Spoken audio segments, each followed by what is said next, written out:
All right. Good afternoon, everyone. My name is Cherry Cunningham, and I'm going to be your moderator for this session. I'm here to support both you and the presenters. So if you have any questions or need any help with the Zoom interface, you can use that chat icon at the bottom of your screen. Just find my name and send me a message directly, or please use it to engage with the speakers and each other.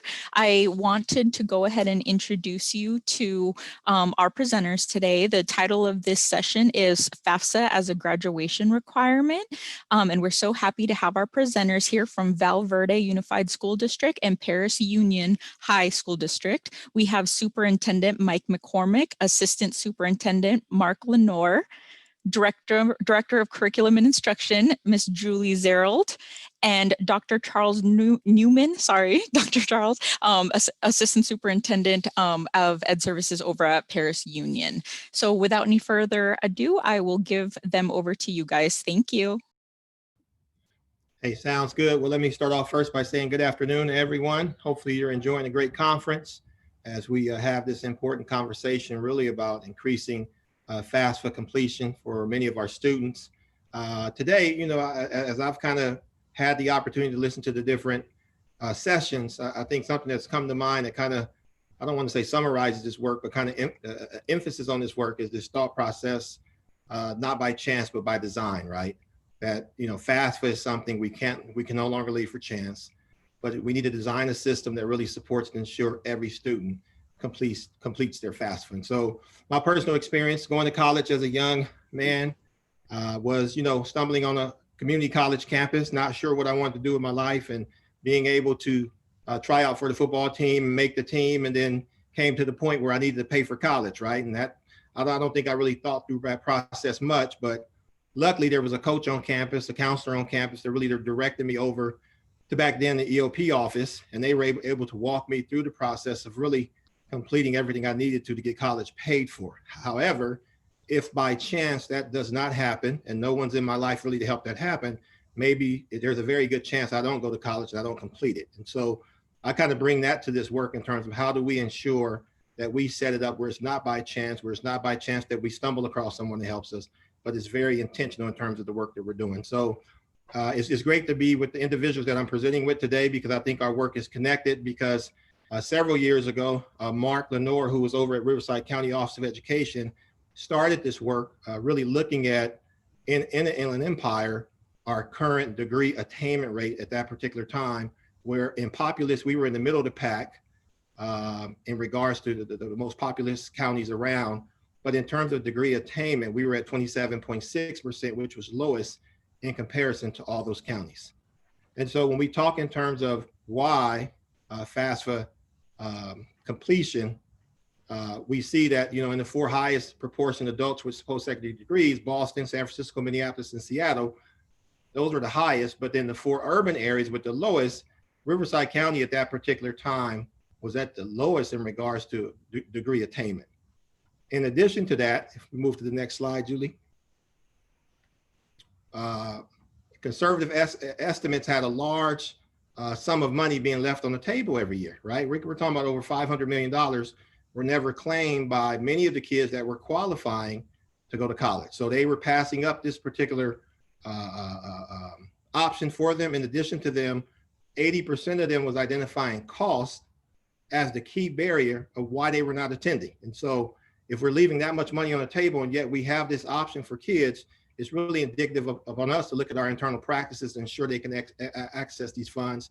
Additionally, 72%, students are 72% higher in regards to the odds of persisting in college if they complete their FAFSA. And this was even more significant for our lower income students. That was basically 122% of them where it increased the odds that they would persist in completing college and getting there if they completed their FAFSA. During this particular time that we were working, we identified that the cost of college was continuing to rise. And so if you look at the yellow line, you see the cost of a 4-year, the red line represented the cost of 2-year public schools, but the median family income was kind of flatlining. And so we see that there was a huge distance between what was happening in terms of incomes and the college affordability rate. It was increasing. It was becoming more challenging for families to pay for college.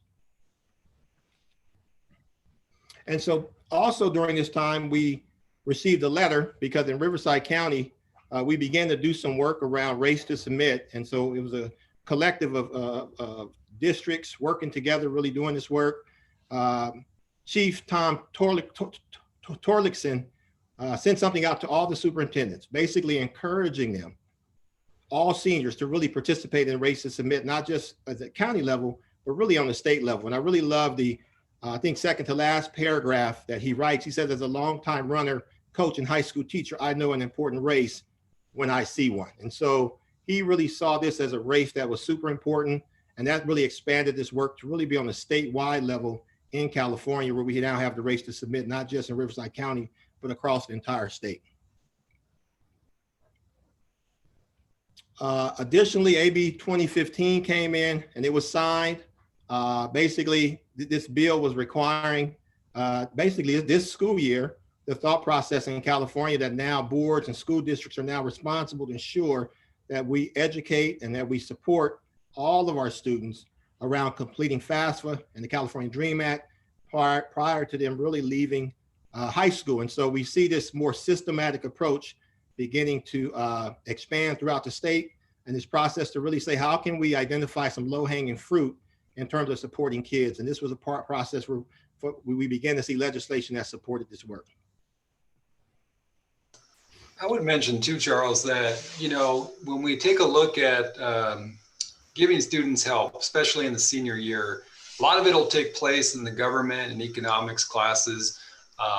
And if you look at those standards in those courses, they really talk about the importance of financial literacy. So, some of these bills were long overdue to just reinforce the process. And so I think one thing has kind of led to another. We're kind of going through just some legislation here pretty quickly. But, sometimes when you're talking to people about the importance of this, obviously there's a lot of importance to this. This is the number one thing that we can do to assist our kids outside of the instruction that we give them on a day in, day out basis. And there's just so many reasons why this is important. So, right. Yeah, I'd love to jump in here and just say, we've learned that talent is everywhere and opportunity is not. For us in Val Verde and our next door neighbors, for Perris Union High School District, I know in my district, about 85% of our students participate in the National School Lunch Program.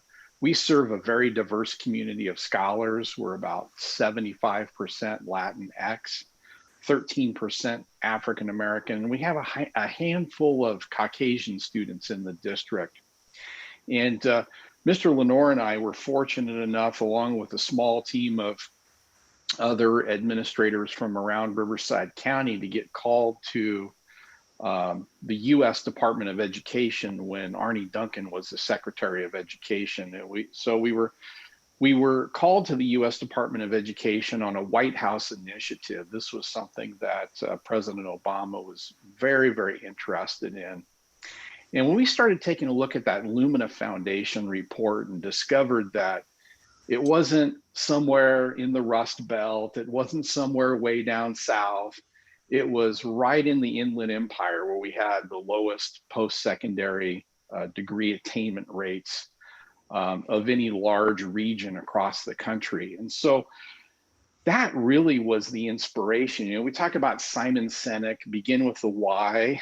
Well, that was absolutely our why. And then when we further learned that $500 million is being left on the table, and for the community of scholars that we serve, we know that the majority of our students are going to qualify for grants through through free money for college. And so not only was this about trying to increase our post-secondary degree attainment rates across the entire region, but it's also contributing to the economic vitality of our overall region, because we know that, the more adults in our community that, receive some sort of post-secondary education, chances are they're going to get those jobs. And I don't know if we've got it in this presentation, but Mr. Lenore found the statistic that I thought was really powerful. And it was that for every dollar that California invests in terms of financial aid and scholarships, ultimately the state of California will receive a $4 return on that investment as people get out into the workforce. And so for us, this just made a tremendous amount of sense. And I think from an equity standpoint, I've always kind of had an internal struggle with this because we made it a graduation requirement. And so that's more in the category of equality. We did the same thing for everybody. Whereas equity is more about giving those that need it most exactly what they need. And so it's like, this is how I remember the difference. Equality is everybody gets a new pair of shoes.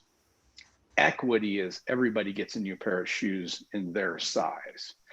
But I think for this particular initiative, the idea that everybody gets access, particularly for the community of scholars that we serve in both of our districts and many other districts up and down the state of California have similar demographics. It's something that we think is good for everybody. So I'll turn it over to the next speaker. Yeah, and just real quick commercial. As we're speaking here today, we've done a lot of different presentations individually and together. Today we didn't rehearse, we kind of created a Google slide deck and threw stuff in there. So today is not rehearsed. We're just going to bounce off of each other. And with that said, please feel free to utilize the chat and make any comments or questions that you have, and we'll monitor that and try to address any concerns or questions that do come up. So, okay, looks like this slide, Charles. Well, why don't we bounce off each other on this one? No, that sounds perfect.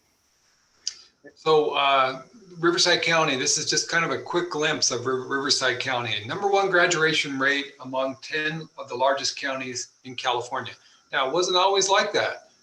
We have made some rapid gains in A through G, graduation rate, FAFSA completion. And the reason of how we did this is we got together and started collaborating as school districts, and we created the Riverside County Education Collaborative that Mr. McCormick was referring to, and how we got invited to Washington, D.C. But the fact is we get together on a regular basis, we share ideas. We're all competitive, but we're willing to share and help push each other up to new heights. And I believe this is the reason why our county is the fastest growing county in graduation rate and A through G completion, FAFSA completion. No secrets, no nothing, no money needed. A lot of this is just best practices that'll work anywhere. And so, is there anything you want to add to that, Charles?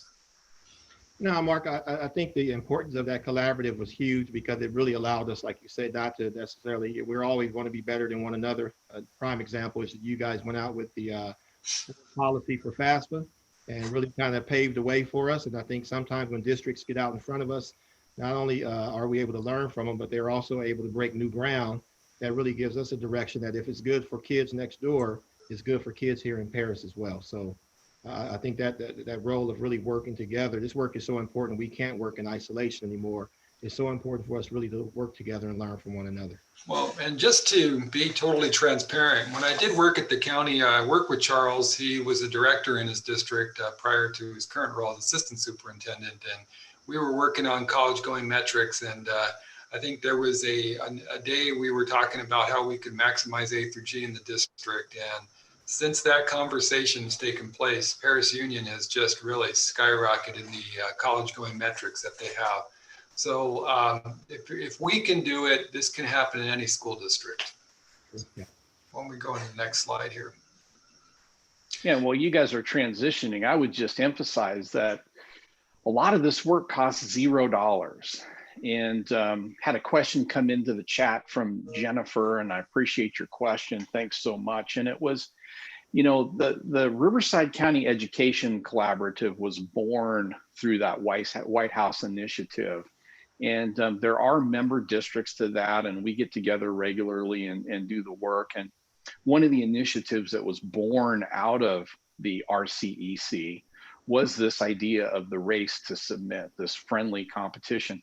It was later taken up by the California Student Aid Commission and pushed statewide. And Jennifer's question was, is RCEC open to anybody else, or is it kind of a closed system? Well, there's a two-part answer to that. So one is the member districts, that's kind of a closed system. But I will say, if you go to the RCEC website, which is rcec.us, anybody can get in there.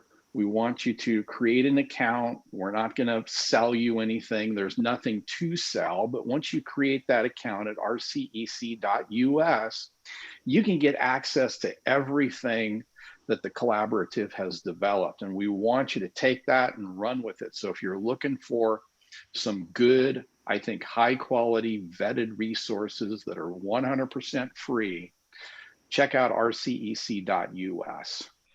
And I would say, Jessica, too, that if you really had a burning desire to take a look at what's happening in our meetings, we probably could sneak you in. I don't want you to get the impression that this is like Area 51 and a secret society. It's not that at all. It's just a bunch of practitioners getting together and bouncing off of each other. And we learn from each other. It's just kind of how it goes. And it's a great, great network that we started back in 2014. So, yeah. And I think that kind of segues to the slide here, Mark. Starting back in 2014, and we're able to see a number of students enrolled in fall after graduation in college, and you get to see that number go up since we've been meeting in Riverside County, as well as the total number of additional baseline. Based on the baseline of 2013, we've continued to see that number increase throughout the county. Okay. Mike, did you want to go ahead and hit it? Yeah, sure. So, one of the partners that has come alongside us to help give us voice and amplify the work that's been happening is EdTrust West. And so this is a report that was done where Val Verde Unified was highlighted.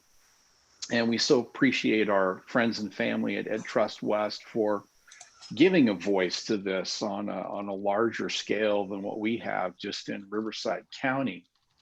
And that's been fantastic. And so EdTrust West on numerous occasions has been interested. We crop up on their radar screen, as you know, EdTrust West is not a pay to play. We're not, paying to have them publish our stuff in any way. They've simply looked at our data. And some of the things, in this particular one, we increased our application rate by 14%, and we went from 69% to 83%. And so if you go on EdTrust West's website, you'll see some articles along the way and some blog posts that highlight some of this work. And again, we're so grateful to EdTrust West for amplifying our voice on this work.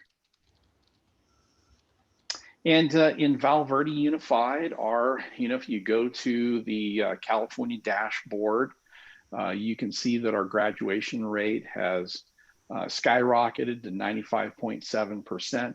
The thing that I'm most proud of is our student group that has the highest graduation rate of 96.2 is our African American students. And then you can see our 5-year cohort graduation rates, which is a little bit different, as you know. You can see what has happened. And so that top line is Val Verde Unified, the middle line is the county, and the bottom line is the state. And so you can see we're all kind of trending up. And, this initiative has certainly contributed to just an overall increase in graduation rates, in A through G rates, which we'll talk about in just a little bit. And here you go. Yeah. So our A through G completion rate previous year went up by 10%. We're now at 62.7. And again, I'll remind you that talent is everywhere and access is not. Go ahead, Mark. One thing I'll say on this is things don't work in isolation. As you push FAFSA, it's amazing that you'll see some spillover in your grad rate, in your A through G rate. It's all about focus, and all these things come together. So we're all working to improve our grad rate, A through G rate, FAFSA completion, college going rate. FAFSA is a great tool to FAFSA completion, California Dream Act completion is just another variable in the mix that as you push this, don't be surprised if some of your other numbers come up. Along with other things like the number of students involved in advanced placement, the number of exams that are actually being completed, the number of kids who are passing AP exams, the number of kids who are in AVID.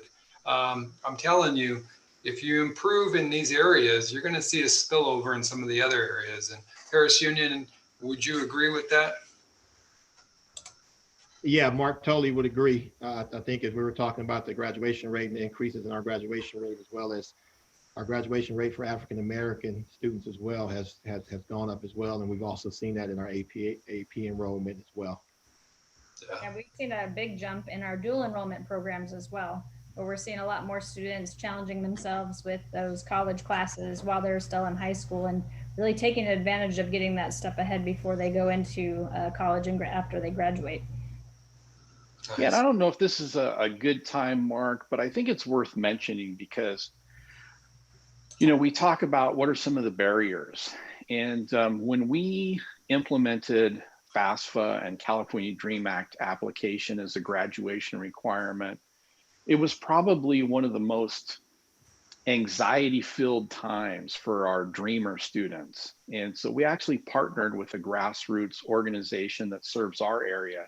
It's been in existence for like 30 years called TODEC. And TODEC is a grassroots organization that's dedicated to providing immigration services and legal services for undocumented families and students in our area. And by partnering with them, they were able to hold presentations in community centers and neighborhood areas and just reassure our dreamers that this was not something that was going to jeopardize, their any of their other processes. And so I think that's important to point out. And I know we've got a slide later on that, mentions some of those perceived or real barriers, but this is one of the things we did and we've never looked back. And TODEC has been a great partner for us in this work. Yeah. And you can see here our A through G rates really skyrocketing, especially the last couple of years there. And of course, we know that if our students take that sequence of courses that leads them to be ready for the UC experience, that's huge for our kids. So it's another contributing factor that we're tackling in this initiative. And like Mark said, it's almost like you're building a college-going ecosystem. And so you're pushing your A through G, you're pushing grad rate, you're pushing, overall college-going rate. That's another metric that we pay attention to a great deal. And one of the things that the Riverside County Office of Education did that was fantastic is had a data sharing agreement through a memorandum of understanding. And all 23 districts in Riverside County signed up to be a part of that. And so we got all into the National Student Clearinghouse and started paying attention to those student tracker reports. And that's really where a lot of this information comes out of in terms of our college going rate. So that's another thing to think about. But, the cost of that was pretty insignificant. And for districts, it was arranged to where, again, it was pretty much $0 on this. So let's go to the next slide. And go ahead, Mark, take it away. Yeah, so we've been pushing FAFSA in our district for a while. A matter of fact, one of our high schools, Rancho Verde, was one of the top performers in FAFSA completion prior to us even adopting the graduation requirement. And I'll never forget, I had a reporter call me after we passed the graduation requirement. And he said, I don't understand, if you're already close to the top, why would you need to make a graduation requirement? And I'll never forget, I told him, I said, well, because we had 87 students who didn't get it done. And he just his jaw dropped and he says, well, okay then. Ever since then, we've just been pushing. And This was, I believe, the first time we went to Sacramento to get our high schools recognized. We have Orange Vista High School, Citrus Hill, Rancho Verde High School, our 3 comprehensive high schools. All were top performers in their bracket of the race to submit competition.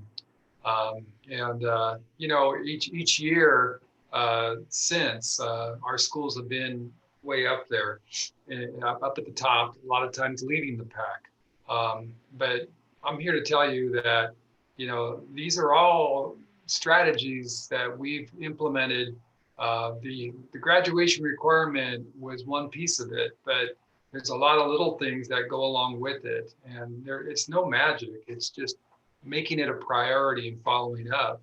I evaluate all the principals in the district, and so when, you know, the comprehensive high school principals come together, we meet with them monthly, individually, and sometimes weekly as a group. And I'll be looking at the metrics, the numbers as they're coming in, and I'm like, hey, why are we falling behind? Why aren't we number 1? So the expectations coming from the top.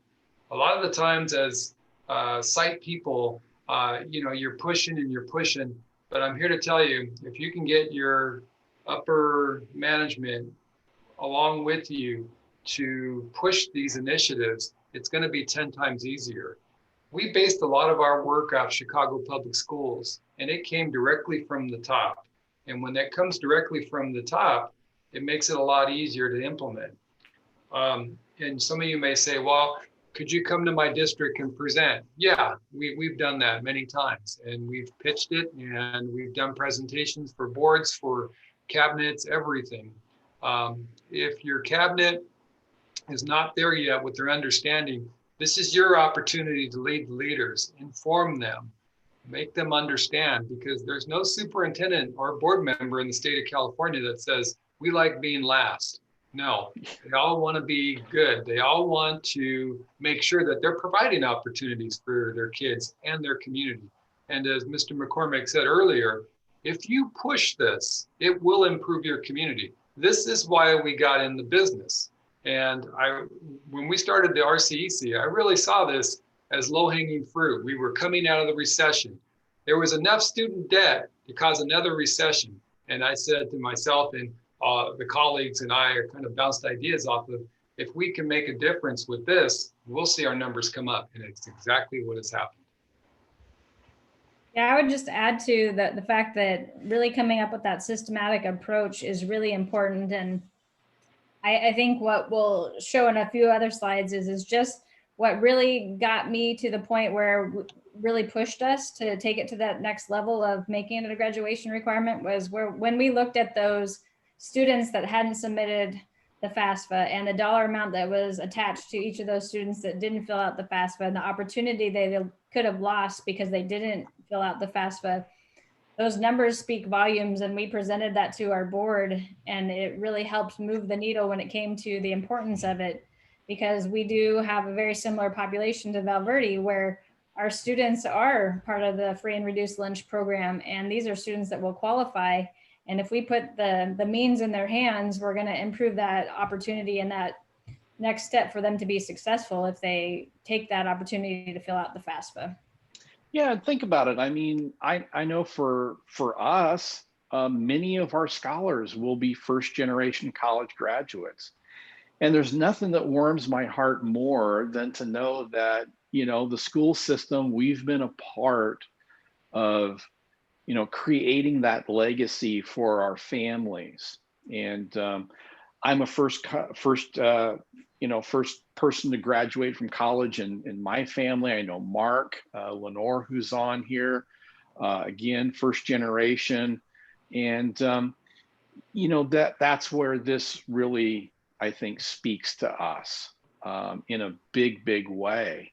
There's still a lot of students, and, you know, you hear about this, well, it's not all about college. You know, we have to balance between college and career. And I would agree with that until I went back to the Lumen Foundation report, which says that, you know, we're dead last of the top 25 most populous regions across the US. If we were, you know, at 27%. So if we looked at that and we were at 50 or 60%, maybe I wouldn't be so passionate about this. But given where we are, we know that, again, this is something that at least we feel passionate about. And so it's for you to really examine, where is your region or community at in terms of post-secondary degree attainment? And does this make sense? Do you have a lot of potential first generation college going students that you serve in your community? And if you look at that data and discover that it is, then this is something that I would encourage you to really take a look at. And so this slide that you've been staring at for a while is the percent of graduates enrolled in college the fall immediately after high school. And so you can see that we believe that our FAFSA and California DREAM Act application graduation requirement has had a positive contribution to the number of students that are enrolling in college. We're up to, 67%. Yeah. And that's huge, Mark. Right. And, I know we talked a little bit about the ethnic breakup of our district, but one thing I'd like to say also is we're 84% free and reduced. And, that's a pretty high number in comparison to a lot of districts out there. Some have higher than us, some are lower. But again, I just want to emphasize that if this could happen in our district, usually you'll see academic achievement dwindle with the higher socioeconomically disadvantaged students within the district. It's a given. You ask anyone who understands assessments in the state of California, they're going to tell you that.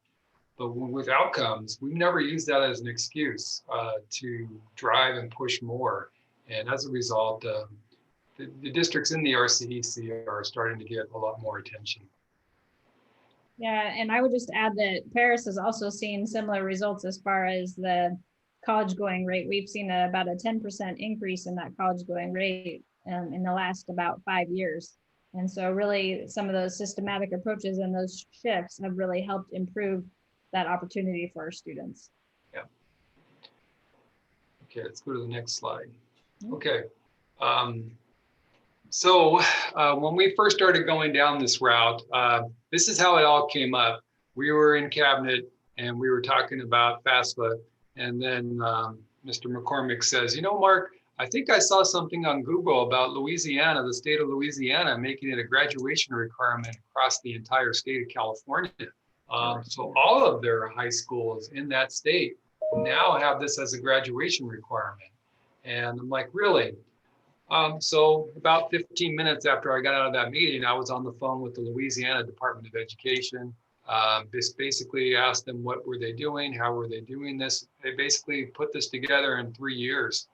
So I talked to them and asked them, what are they doing? I stole some of their strategies. I asked them if I could. They said, no problem. 6 weeks later, it became a graduation requirement in our district. Now, there was some legwork we had to do on that. And on this slide, it says, make FAFSA completion systematic. Well, what does that mean? Get all layers of the organization around this. So cabinet should be talking about this. Cabinet should be preaching them. Cabinet should be working with the Board of Ed and informing them why this is important. I personally went to our high schools and met with all the counselors and said, this will not just fall on your shoulders. If we go down this route, we are going to commit to make sure that all layers of this organization are going to support you in this venture. And I went then and I spoke to all the teachers in the government and econ classes, tried to get their buy-in. I worked with all 3 high schools. I got 2 on board and I had 1 department that was kind of holding out on the fence. So then I talked to one of the other leaders on the campus. She wasn't a leader, she was a counselor, but she was a leader. And I said, hey, I don't think my pitch worked too well. Can you smooth it over with her, with them? And she did, and she got them on board. And so we had everyone on board. As Mike said earlier, we went to TODAC. It was just a 20-minute conversation. Hey, this is what we're trying to do. Will you support us in this? Absolutely. We got our ASBs behind it. We got all of our management team to get involved and push and help make calls to families that, still had their student who did not complete the FAFSA or the DREAM Act. So we did whatever we could. We created recognitions, and we made sure that we told our high schools to have fun and get creative with this, and they have. And I think that's one of the best things that's happened in all this is that the high schools have had fun and gotten creative. So now they host things like FAFSA fiestas, Moolah Mondays, instead of Mardi Gras, Money Gras. And my favorite one is, you know, we're in Southern California, not too far away from the Coachella Music Festival. And so our FAFSA version is of that is called Cashchella. And the way that kids get invited to these fun events with DJs and food is that they complete their FAFSA or their California DREAM Act application. And once they do that, they get a t-shirt, they get invited to the party. And we just create, again, it's part of this whole ecosystem. And it's kind of more about motivate, not mandate. And we provide the supports for students and their families to be able to get the applications completed. Mark? Yeah, so if you take a look here, you could see the number of Cal Grants offered to our kids. This was a slide, an old slide. We actually have 2019 data on, and we went up slightly above this with a lower senior class, lower number of senior class. So the first year we did this, we had 1,556 seniors. We had only 11 students that opted out. When I say opted out, we give the students the ability to say, hey, both the student and the parent that, you know, if they don't want to do this, if they don't want to be a part of it, all they need to do is just sign a form and check off the box and give it to us, and then we're out of their hair. But our teams are so passionate about this now. When we first started, I felt like I was pulling people to get this to happen. I just get out of the way now because now the teams they love seeing the data, they love seeing the figures. So the first year we only had 11 seniors opt out. Year number 2, we had 10 seniors opt out. During this time, over the last 3 years, I've only gotten 3 calls from parents regarding this. So we figure, you know, roughly 4,500 students and only 2 or 3 calls in 3 years. That's pretty good. It's actually been 2 calls. And I tried to get those 2 calls to, you know, jump on board, but I couldn't. And I wasn't going to push the issue because I do respect that in their mind, if they feel that they have a burning desire not to do this, who am I to get in the way of that? There's a lot of reasons why parents don't want their kids to do this. They may have not filled out their tax form. They may have an idea that if they turn this in, there's going to be a potential identity crisis thing that happens because our system gets hacked or the federal government systems get hacked. So we do our pitch, and if it doesn't work, then we respect their wishes and we do not push it with them anymore. And so we want to be sensitive about that. Yeah, and I think, Mark, I think it'd be helpful if you kind of went through, you know, of those 11 and then 10 students, you know, what were kind of some of the characteristics of the students, and then even the phone calls. I recall the one phone call was from a parent who was a professor at a university. Their child had guaranteed free admissions. It wasn't going to cost them anything. And so that was one where, you know, it was just lined up for them. There was no reason for them to complete the FAFSA at that time. And we had a comment in the chat from M. Dominguez. Thanks for your comment in there. Appreciate that. You know, what kind of pushback did we get from parents? And I can say our, you know, kind of what Mr. Lenore has been sharing is that we really didn't get any pushback from parents. And I think the numbers reflect that, and it continues to trend in the same manner. Very little pushback. I think the parents see this as an opportunity, you know, for their children, particularly given the fact that the majority of our kids are going to qualify for free grant money for college that they never have to pay back.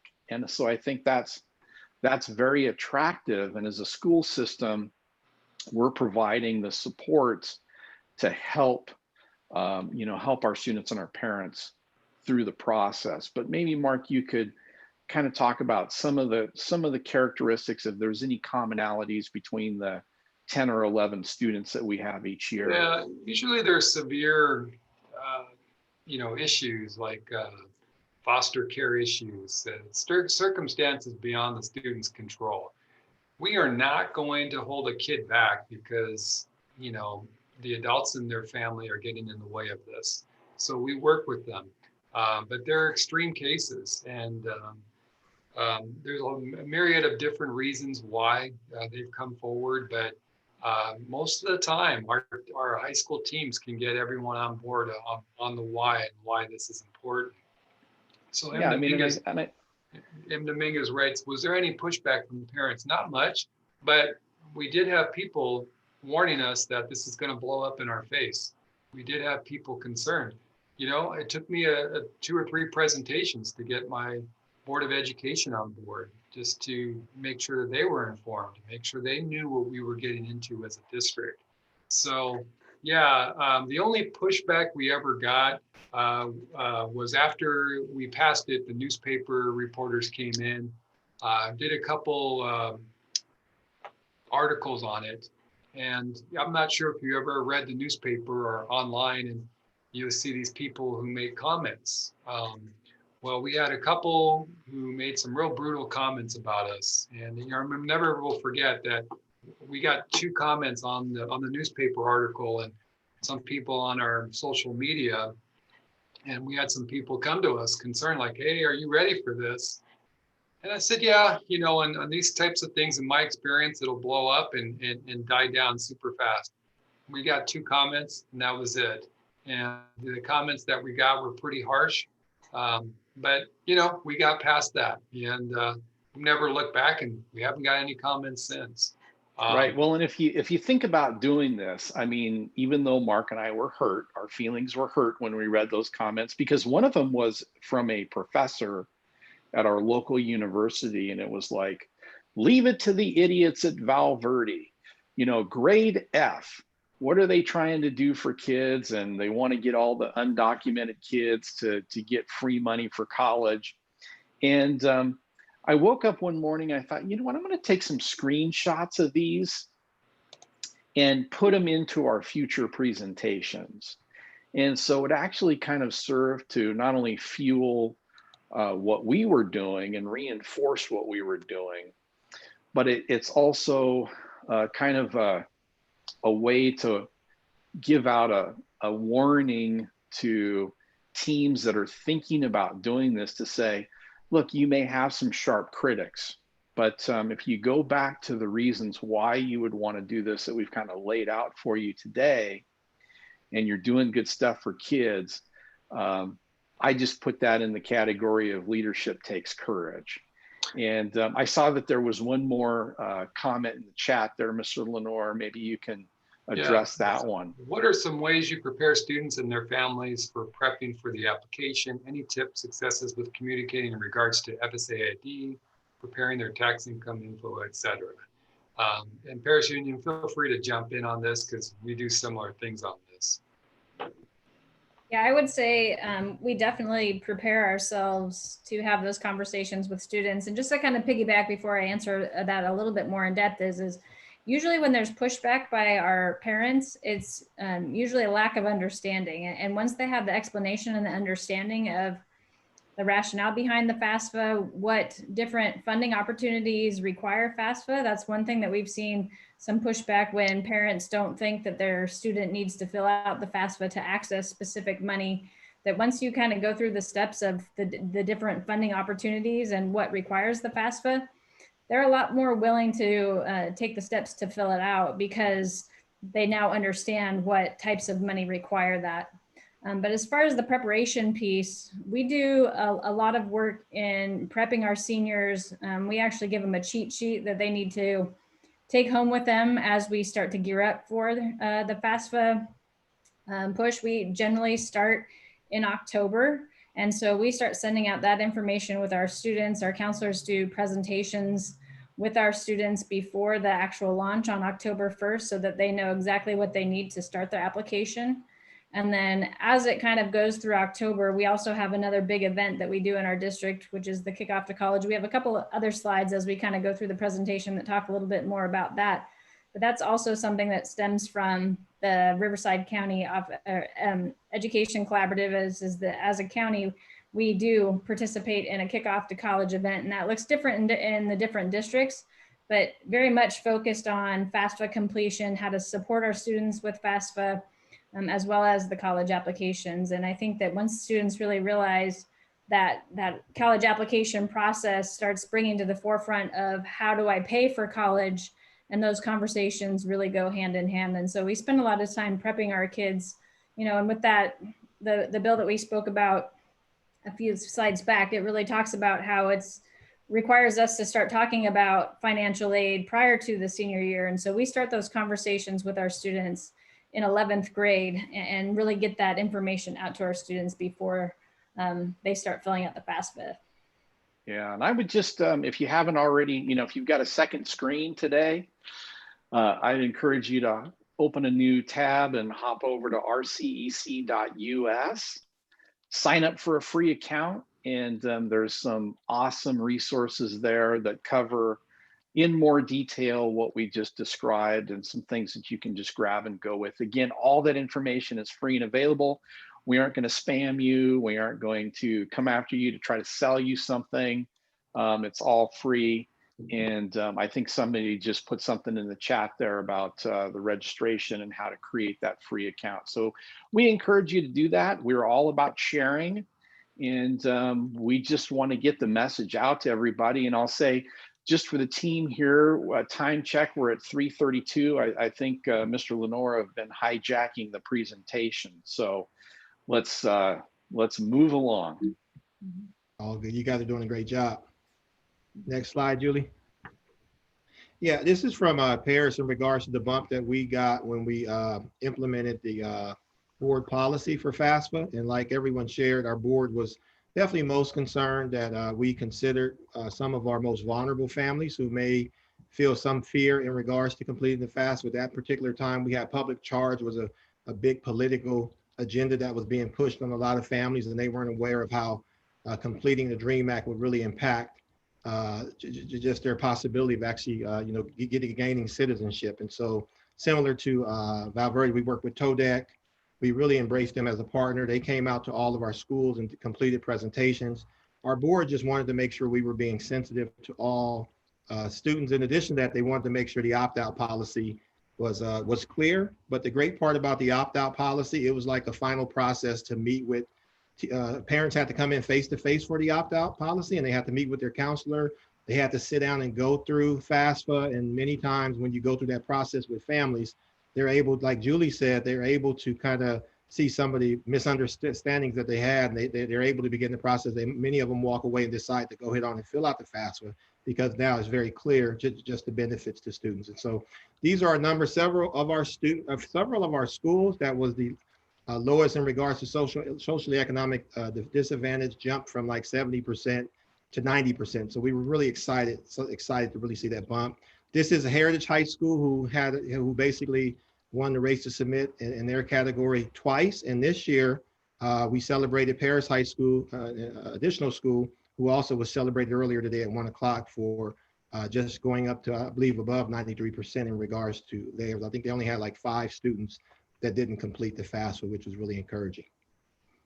And just to add to that, what was really impressive, I think, for our district last year was the fact that last year was our first year with the FAFSA as a graduation requirement, right in the heart of the pandemic.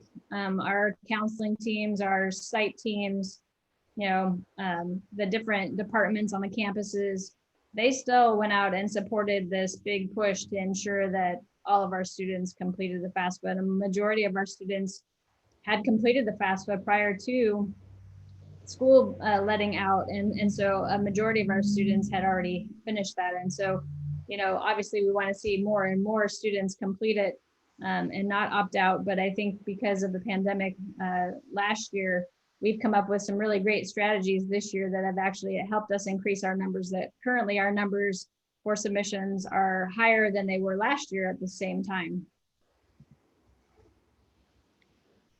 So we've been talking a lot about just the why behind the FAFSA and why we want to support our students in this process. And we heard about this at the awards session. We focused a lot on why students don't attend college, and it is focused around college affordability. And that's really the why behind what we're talking about today. And then what we want to share now kind of for the rest of the presentation is really the how, like what steps can you take to ensure that you're able to support students, whether it's a graduation requirement or if it's just something that you're going to really focus more attention on. How do you make that happen? And I think one of the biggest supports for us has been the Kickoff to College event. It is really focused around a full month of activities with a culminating activity that's usually on one day where we do a big celebration, but that whole day is really focused on anything college prep related. So it goes with all of our grade levels. So we start talking about FAFSA with even our 9th grade students prior to them getting to their senior year. And it's all about activities that revolve around that college access, college availability for our students. And then as we kind of went through this process with RCEC, we participated in some collaborative activities around improvement science. And one of our main focuses was how do we share this with other districts, other groups outside of the RCEC, because we are only 5 districts. We didn't want to keep it all to ourselves. We wanted to make sure that we impacted students even outside of that small group. And so we worked together to really create this process map that really identifies the steps that will make you most successful as you go through the process of implementing a systematic approach for FAFSA completion. Yeah, and I would say you can find that process map, which was developed in collaboration and advice from Carnegie.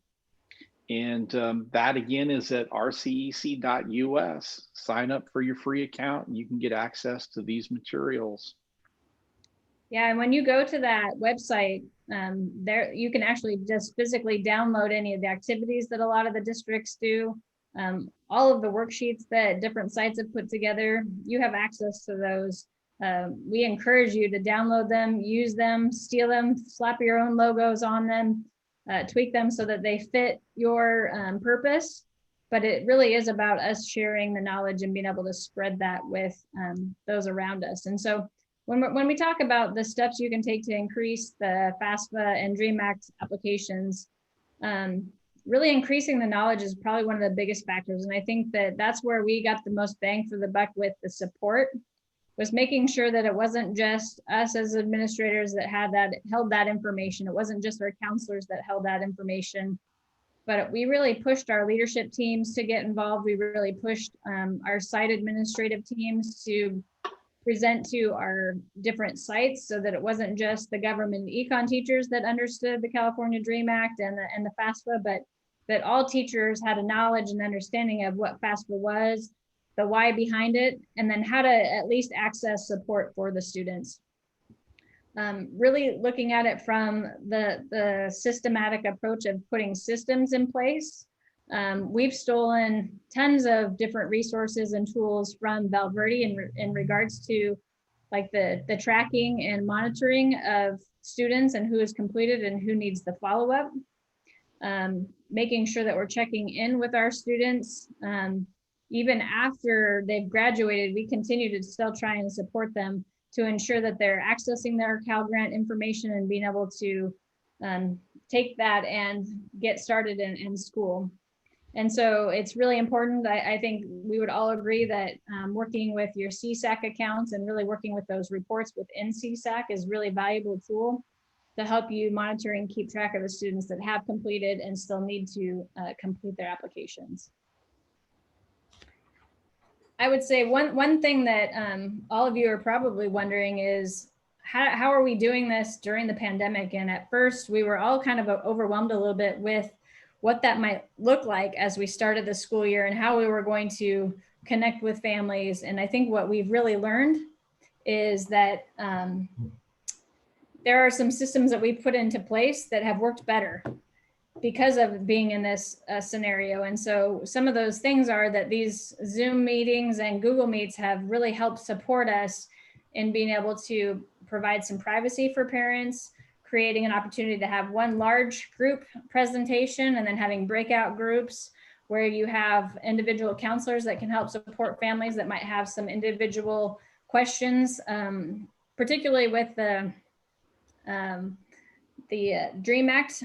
We've actually had more students complete the DREAM Act this year than we did all of last year. And we really feel like being able to provide that information through some more private conversations, being more available at different times for parents, has really helped support them feeling like they're not embarrassed to ask questions that they might be in a large group presentation, or the availability for transportation and whatnot to be able to come and attend some of those meetings. And so we have seen some of the strategies that we're using this year because of the pandemic, that we're really going to take some of those strategies and continue to use those next year as well. I'm going to go through the next couple of slides a little bit quickly. This is just a slide that represents where we first started when we started talking to the board about why the FAFSA as a graduation requirement. And we took the previous year's students, we looked at individual students with their GPA, whether or not they qualified for free and reduced lunch. And we identified that we had students that left about $3.5 million on the table that they could have used to access college. And when we heard that number, it really hit a chord that we needed to take the steps to really help improve the knowledge and understanding for students. And by making it a graduation requirement, it provided us opportunities to have those tough conversations. The slide you'll see on here, and the link should be active for you, but we actually do this with all of our juniors and seniors. And we actually take the students' real information. So we take their GPA, we take whether or not they're on free and reduced lunch, and we put the calculation into this document for them. And every student gets their own personalized document that has the money calculated in there. And then they get to go through and add any of those other factors that they might qualify for. And by seeing this and seeing the amount of money in front of them, it really helps them see the importance, because it's personalized. It's not just a general statement, it's personalized to them. And so you'll see that there's a sample of this as well as a blank one, and the presentation on how to read this document as well that we send out to all of our students and families. This is just real quick. We'll keep moving quickly, but this is our dialing for dollars. I think it was shared earlier, just where, one day in February, we bring our entire leadership team together really to support the works of our counselors by calling all the list of kids who have not yet completed their FAFSA. And so you see some of our administrators working as a team, just getting those calls out. And also you see Juan up top left-hand corner. I think he knocked on a number of doors last year as well as a principal in the community, knocking on doors, and that kind of helped really push his site to increase their completion rate. Yeah, and I would say the value of having your district administrators, your superintendent, your assistant superintendent making those phone calls really shows our families the value and why it's important. And we've had some really great conversations where we've been able to talk some parents through some questions that they had and be able to really steer them in the direction of completing the FAFSA. Mike, do you want to add anything else about your team? Yeah, I'll just say we ripped off this great idea from our neighbors at Perris Union. We thank you for that. And so here's our administrators. And what's interesting about this is this year that we did it, that we're highlighting on the screen, we had 750 calls. Those were made in 2 hours. And that was just central office administrators, site administrators. We all came together and had a shared sheet in Google's G Suite. And so we were all keeping up with one another. And that number of calls is diminished because it's become more and more the part of the culture each year that we do it. And so I think that you might have some big numbers the first couple of tries that you either decide to emphasize this or make it a graduation requirement. And then our trend that we've seen is a decline in the number of calls that needed to be made. Yeah, I think the second year we were under 400 calls that we needed to make. Last year, we didn't need to make any calls. One little piece of advice, we just had all of our administrators use their personal cell phones. They pressed *67 and the phone number they were calling. And that was our best way of getting a hold of parents. unfortunately, we send out so many communications as a district that sometimes parents are starting to ignore our communications from our landlines. So we found this to be a little trick that gets everyone to pick up. Most definitely. And these are just some links with the resources that we use for the dialing for dollars. Feel free to take those and adjust them for what works for you. But we really feel like pulling them together. And honestly, the idea came from if anybody's participated in a bond and really preparing to get a bond to pass, you do phone dialing and you do precinct walking. And so this was where that came from is the dialing for dollars. We're going to now dial for our kids and show the importance of completing the FAFSA. This slide is just kind of a representation. I think a lot of times our families don't understand what they need to fill out the FAFSA for. I'll share one really quick story. We had a student that was fighting with his counselor for like 3 months that he didn't have to fill out the FAFSA because he was part Indian and he was going to get money from the Indian reservation and he didn't need to fill out the FAFSA. Long story short, about a week before school ended, he came back pretty much begging his counselor to help him with the FAFSA because he found out that even for getting money through the Indian reservation, he still also had to fill out the FAFSA. And so it's really important that parents and the counselors and whoever's working with our students understand what those things really are used for to qualify for when you're filling out the FAFSA. And I think these are just some highlights of some of the district events. I know that both districts, we participate in the Kickoff to College event, which is our kickoff to all of the college and career readiness activities that we go through with all of our seniors. We celebrate FAFSA submissions. And so we have a school that does FAFSA fiestas. We've done FAFSA rodeos. And then we also do a college signing day. And so there's a big emphasis and a big college culture that's been created around the college going initiative. And so really just looking at those events as opportunities to celebrate our students. And you can spend as much money on this as you want or as little. There's a lot of ways that you can do this with not very much money to celebrate students and get them engaged and positive about completing their applications, completing their FAFSA applications, and getting themselves ready for college. And I would just, echo, it may have crossed people's minds, well, when it comes down to events like dialing for dollars, how do we know which kids still need to complete their application? And the answer to that is through the California Student Aid Commission.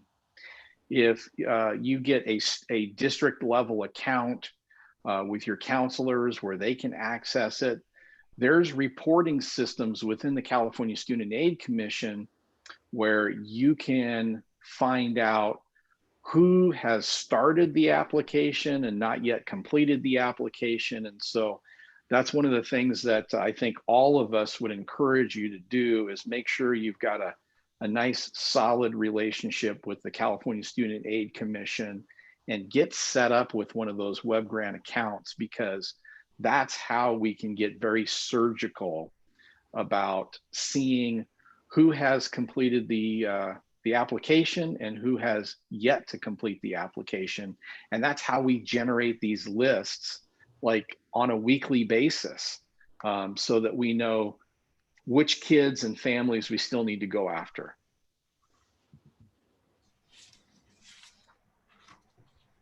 Yeah, I think the next slide just kind of highlights the states that have already made a FAFSA graduation requirement. And so we see that that number is increasing. The hope is that California will be next. However, if California doesn't decide to go that direction, I think it was part of just what we're presenting today is how local districts have made the decision to see the importance of FAFSA and make it a graduation requirement, that we can all do our part in really embracing the work. And then also it kind of goes up to the state level as they continue to build momentum toward making a FAFSA a graduation requirement in California. And these were some of the barriers that we anticipated before we went and made this a graduation requirement. So we came up with just, pitches to each and every one of these issues. And so far, so good. It's worked. And we've never looked back. But these are all things that you will encounter as far as concerns if you're trying to push FAFSA and California Dream Act in your schools. Yep. And again, just looking at those 8 things and coming up with a systematic approach as you look at each of those items. And it really is just a team effort in regards to making it happen at your school sites. Right on. So there you have it. That's us. That's how to get in touch with us. You know, now that we've met each other on this presentation, everybody gets free lifetime support, right, Charles? That's how we do it here. And so if we have interacted with you and we know you, please feel free to reach out. We'd love to talk to your teams and your districts if there's any questions that we can help answer. Again, take a look at rcec.us. There's some great information there. And we just want to say how much we appreciate you deciding to spend some time with us today. So thanks so much. Perfect. So we are out of time, but before we end the session, I just wanted to thank all of our amazing presenters for sharing their expertise with all of our wonderful participants. Please know that all of the recordings, the PowerPoints, and the handouts, although we did put it in the chat, it's also on SCED, and then we also will make this available with the recording on the CSAC website and send up a follow-up. And then as they mentioned multiple times in the presentation, which I love, please go to www.rcec.us. I did drop in a registration guide for you guys, but tons of helpful resources. The amazing thing about these 2 districts is they love to share, because at the end of it, we are all helping kids. So that is the goal. And so with that, I just wanted to say a huge thank you, and thank you for coming to this session. And if you have any, if you had a great moment today, don't forget to hashtag California College Affordability, and we'll see you at the next session. Thank you, everyone. Have a good night.